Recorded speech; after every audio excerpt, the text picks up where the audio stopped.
Eriyo omubuuza aliobuuza aseeka weneerabira okulya ddaako n'agyosituka nga bukyaire ndikirizibwa okusiiba oba olunaku olutilusiiba? Naam, bismillahi rahmani rahim. Daako, okulya daako sunna, ate okusiiba kuli wajibu wa rukunu min arkani ddiini. N'olwekyo daako tesobola kumenawo kusiiba kuba okusiiba mpagi ya busiraamu. So daako kimu ku birungo ebyongera mu kusiiba kwaife empeera. Tasaharu fa inna fi sahuri baraka, mulimu emikisa, mulimu empeera mu kulya daako. Aye okusiiba kindi, era omuntu bw'abanga talire daako akakatibwako okusiiba, bali tayikirizibwa kulya, endala ni bw'emuluma etya tayikirizibwa kulya, kulw'okubanga okusiiba kuli wajibu ate okulya daako kuli sunna. Wallahu alam.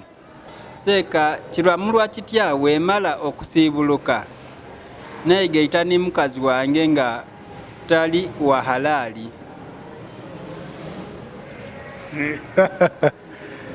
Kiramulwa kitya nga amaze okusiibulukuka nemba ni mukyala wange atali wa halaali? Ekisooka nsaba erina likyuke, kubanga omukyala oba mukazi wo ateekerwa kuba wa halaali, kuba amayina gano gatumibwa ebintu okusinzira ekyo kyewatuukaku.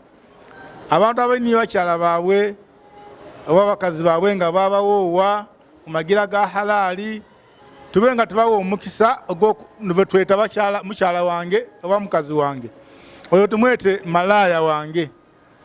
Eyo neerina eituufu, malaayawo. Ndisinga mba ni malaaya wange temaze okusiibulukuka, namulwa ntya?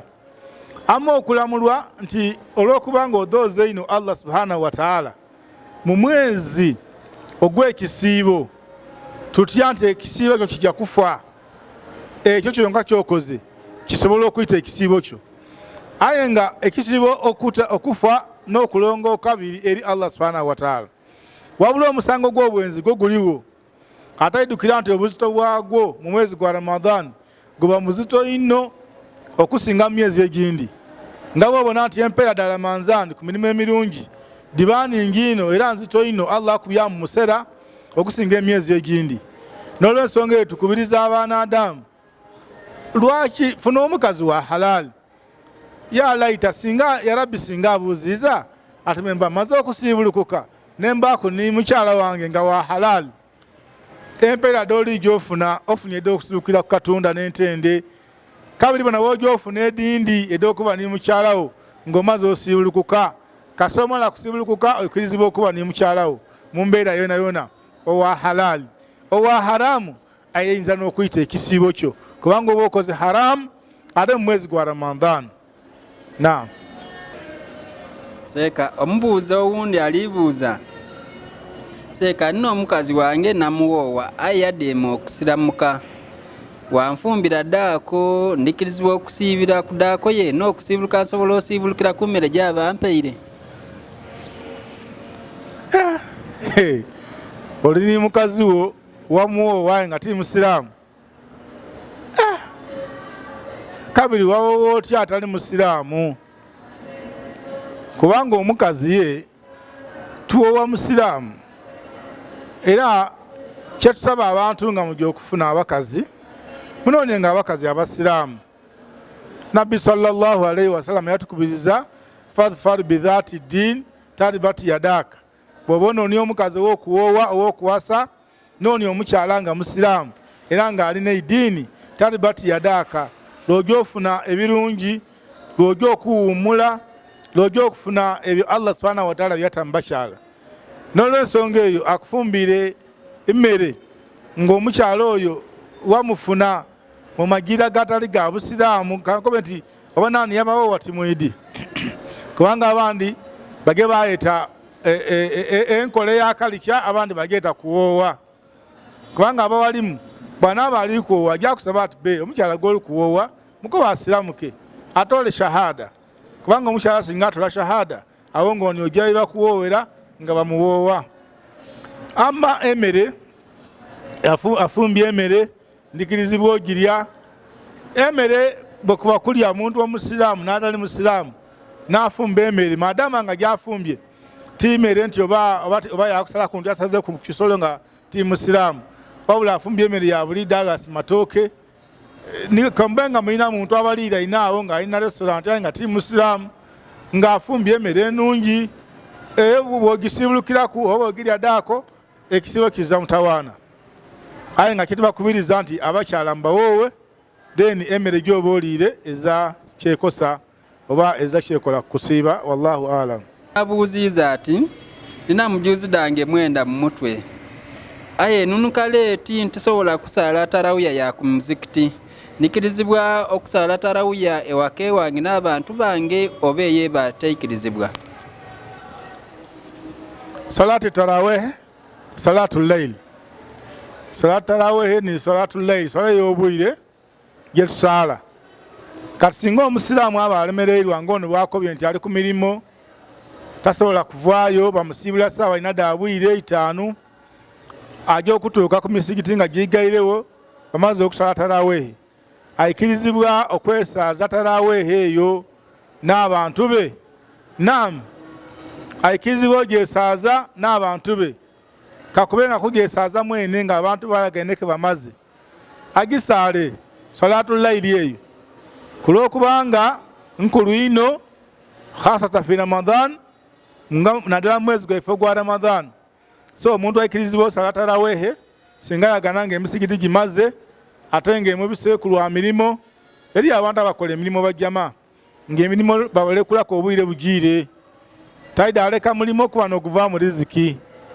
N'olw'ensonga eyo bw'abanga osobola osaba bakama abo obakuba oti bannaye omwezi guno gwa Ramadan mundikirize ninuke nga ssaawa 12 tusaba abakozesa abantu mutegeera abantu bemukozesa wotegeera nti omusaada ono gwenkozesa musiraamu emyezi 12 egy'omwaka ali kusaba ku mwezi mulala guti gwonka omusiibule ng'obwire nga bukaali yeteekera okusiibuluka yetegekereddaako aye omuntu wakosa omuntu gwedike musiraamu kyokka ssaawa 12 wali kumwongereraku emirimu yagerera essaawa endala nga tomuyikiriza na kunwa maadi abandi babakuba ati tikuyikiriza kusiiba tuwe ebitiibwa amadiini aye nga singa ofuna omuntu nga yalemeraku omulimu jana gw'omu maiso tarawehe oida kwesaaza ngoize waka. Yabuuziiza seeka kiramulwa kitya okolanika obwire olwokuba abantu abasinga badikola misana nze wenje okunkolanika obwire eikirizibwa? Nika nikwe tweta okuwoowa omuntu olukusa atwale mukyalawo ezirabwire bwateebwawo ku nsonga eyo ezirabwire bwateebwawo mu idiini nti bwa nsonga ya nika nga bw'obona nti bw'omala okubawoowa era ezirabwire bwateebwawo nti bwa nsonga dewedde obufumbo omuntu gaba yeetagire mukyala we oba kunkyo oba misana oba iggulo oba bwire ng'amukozeseza ebbanga lyamala nga tali mu misana lamanzaani. N'olw'ensonga eyo nga bwali nti mukumukozesa gamwenda gamufunira nimukubawoowa era gebenda ge babawoowera ekintu ekyanguyiire ge tukikolera. N'olwekyo ezira mutawaana gwona gwona guli mu kuwoowa bwire, ezira mutawaana guli mu kuwoowa baada alfajiri, ezira mutawaana guli mu kuwoowa baada dhuhuri, ezira mutawaana guli mu kuwoowa wakitu duha esaawa ey'ekyenkyo saawa 3-4. N'olwekyo tayimu yona eyo ibaada eikirizibwa okuba nga ekolebwa. Wallahu alam. Seeka omubuuzi owundi alibuuza seeka kiramulwa kitya wemba nsiibye nasiibulukira ku mukazi wange nga wa halaali?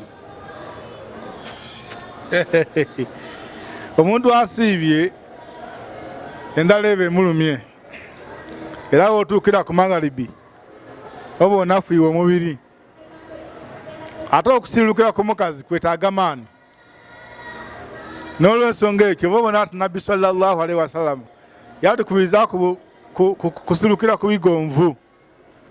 Bw'oba oyenda sunna nabbi yakaba kusiibulukira ku tamur ku ntende yadibalizaawo amaadi begabagaza ngana betuliwa ne Uganda bali kutambula gulaye amenvu ayo kusibulukira ku mukazi tijako bantu kiti haramu era ndobo okoze omusango ayo osibulukire kukita sana kusibulukirako kijja kwongera kunafuya wetaaga okusinziira wetaaga amaanyi agenda ulo wetaaga nga olire kumere n'olwekyo tukubiriza nti abantu batasibulukira ku bakazi baibwe abantu basooke balye kumere sooka osibulukire ku ntende one n'amaadi ekyokubiri bino ebintu byosibulukira ku bino tusigala nga tulina iwuzu idukira afuta kusibuluka eri okusaala kubanga tumala sibuluka metwasala tikirungi kumala kusala mo sibuluka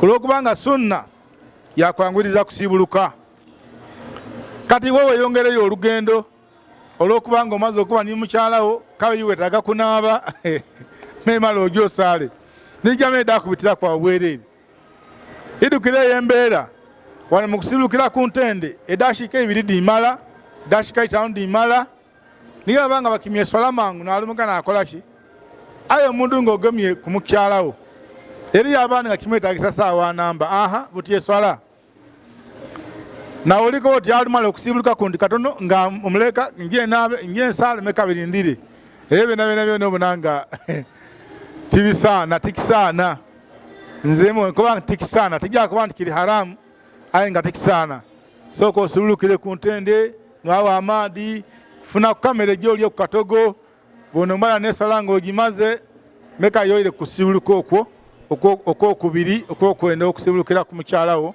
wallahu a'lam.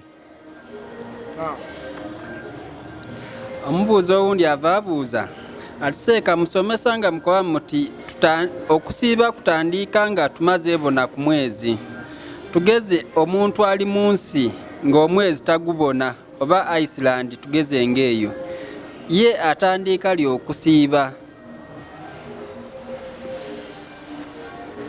Embeera y'okusiiba kutandika n'ebintu bibiri. Nabbi Yakoba sallallahu alayhi wa sallam sumu li ru'yatihi wa aftiru li ru'yatihi fa in ghumma alaykum fa akmilu iddata Sha'ban 30 yawman. Tusiiba mwezi gwa Ramadhani nga tumaze gubonako amakulu nga guboneike nga guno gwa Sha'ban be gwaboneike tulija kubalena ku da Sha'ban towards end of Sha'ban gawerako tutandika okwetegereza omwezi gwa Ramadhan kyesoko okutakwesira kugubona bwe tugubona twatandika okusiiba ayo okubona omwezi kenenzo otegeeza abanadamu tuti buli muntu nti alijja agubona kubanga eri abandi abakwati nze mwene mala gwebonerako obusiraamu bwatusomesa nti singa evaayo omuntu agubwoine ng'obwire bwaimwe bufaanana entambula y'enduba entambula y'omwezi ate nga ni mwene mwesigwa nga tuli bana abalimbalimba Yakoba ati omwezi gwaboneke nga mu mwesiga n'entambula y'omwezi ogwo efaanana ewuwo n'ewuwe osobola okubeesingira ku mawulire ago uwo wano wasiiba kyova obona ndi Saudi Arabia ebiseera ebisinga bungi etusinga ife wano ebyuma ebibona omwezi ate entambula y'enduba n'omwezi wano ne Saudi Arabia bifaanana kyova obona nti wano olusi tubeesinga ku mawulire agava Saudi Arabia kasaba na mwezi wano wona guba guboneike ati buli omuntu ajja gubona ife wano ogyo okubona omwezi oti omwezi n'ogwo nga gabuseewo na ku 3 wagubona kati bona alinda otemale gwebonera mweni olijja kulya mwezi gwa Ramadhan n'olw'ensonga eyo singa tugubona tusiiba beti batitugubweine Nabbi sallallahu alayhi wa sallam akobye fa in ghumma alaykum singa omwezi gubabulaku fa akmilu iddata Sha'ban 30 yawman mwiduze na kudo mwezi gwa Sha'ban ena kwa meka asatu kasaga wayo na kwa asatu oluyira ku musibe busibe eba mugubwoine oba timugubwoine n'olwekyo abantu abali mu bifonga omwezi tibafunye mawulire ate tibagubwoine baiduze na kuda Sha'ban kasadi era asatu batandika okusiiba era Allah subhanahu wa ta'ala ekisibo kyaiwe ate balijja okukibala mu kusiibuluka era nga tujja mu yidi singa kabatendi baba wino omwezi ngena kudiri 29 baba inasibuluka kubanga bagubwe ine ogwababula ku mukutandika singa guboneka ku nkomerero baba ina okusibuluka basala Idi tibalinaako bati ife tetwageza tulinageza na kwa 3 wairenga tugubwe ine eri abandi abalina omuze ogoneera omwezi guboneike bagulanze guboneike baba ko bati ife omwezi tudigwana kwa 3 waleko okusiba walya mbolokuba oli kwenda kuiruza naku 30 ali muhimu omwezi gwa Ramadhan tugutandika na kubona mwezi nga guboneike oba okubanga mwezi gwa Shaban guweziza enaku 3 noba obubonero obubiri obutulaga okuyingira omwezi gwa Ramadhan n'okutandika okusiiba wallahu a'lam. Naam. Seko nabuuziza ali mu safari ali mu lugendo alitambula tugeza ali mu basi esaawa y'okusibuluka etuuse azira kyalina kwazira maadi azira kintu nti oba ntende aye esaawa y'okusibuluka yetuuse ndikirizibwa okusibulukira ni kuniya n'atoola niya nti alhamdulillah amaze buti okusibuluka kirwamulwa kitya ekyo kyene kyakoze n'ekituufu wabula omuntu bw'obanga olijja mu safari ng'oyidinga basi teyemerere bw'oba oli kutandika safari eyo kirungi okuba nga ofuna udda ebyokusibuluka gulayo ekipa y'amaadi ebe mu nsawo gulayo emino gy'amenvu obe nagyo mu kaveera tala igulu ga basi ebintu ebyo bw'onaabanga otuuse taimu y'okusibuluka bikuyambeku mu kusibuluka otakikola ng'ogendereire ate ng'okiri bulungi nti ebasi tejja kwemerera oba anoni eri abantu abajja mu noni for hours enoni edindi eri gyetutagabula abantu nga lisaba sente tetuyida kudoogera mayina olw'okukuuma ebitibwa bya companies edo aye eri enoni nga olikwenda kunwa kakipa ka amaadi atireeta sente ekyomukisa obulungi nti edisinga obungi digabula amaadi ga bwereere n'olwekyo taimu y'okusibuluka bwetuuka bakobe oti mumpe ku maadi nsibuluke ate era boona bakiidi nti eri abasiibi era olusi wabateekerateekera then ensonga eyindi tulina okitegeera nti nabbi sallallahu alaihi wasallam yatusomesa nti omutambuze naddala ng'asuubira ofuna obuzibu ng'obwo mu safaari alye mu bantu Allah bwe yayikiriza okuba nga bali mwezi gwa Ramadhan mulimu abali mu safaari faman kana minkum maridhan aw ala safarin fa iddatun min ayamin ukhar omuntu singa aba alwaire oba nga ali mu safaari oyo kirungi asibuluke abale enakudaliire adirige ng'omwezi guweireku n'olwensonga eyo tikirungi kwekalubiriza ng'oyidi ng'ojafuna obuzibu mu kusibuluka ate n'osiiba ng'ate oli mu safaari sibuluka olunaku olwo odda kulusiiba nga Ramadhan eweireku mu mbeera y'okuliga aye in case webaire osiibye wayagala n'obuzibu ng'obwo gezaako okufuna amaadi buuza kondakita bw'abanga yeenaazira then toola niya ku niyayo Allah subhanahu wa ta'ala ajja kubala mu bantu abasiibulwike wallahu a'lam. Naam.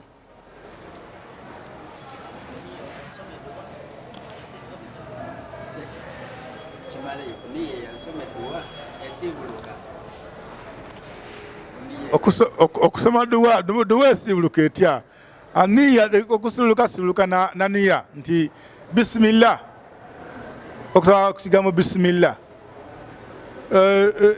duwa esibuluka oba ogisome bata ogisomye alimuyimu kasoleta niya otimbagano nsibulwike okusibuluka kuba kukoze eki kuba kuweire era obo bali bantu abasibulwike. Naam. Seke ekisiibo ekyawa mukyala wange yali ali lubuto yazaala kati ekisiibo kino kituusa yakaali kusasula kisiibo kyabita akola atya asiibe kino oba alina asooka asasula ddira enaku memala asiibe Ramadhan ey'omwaka guno.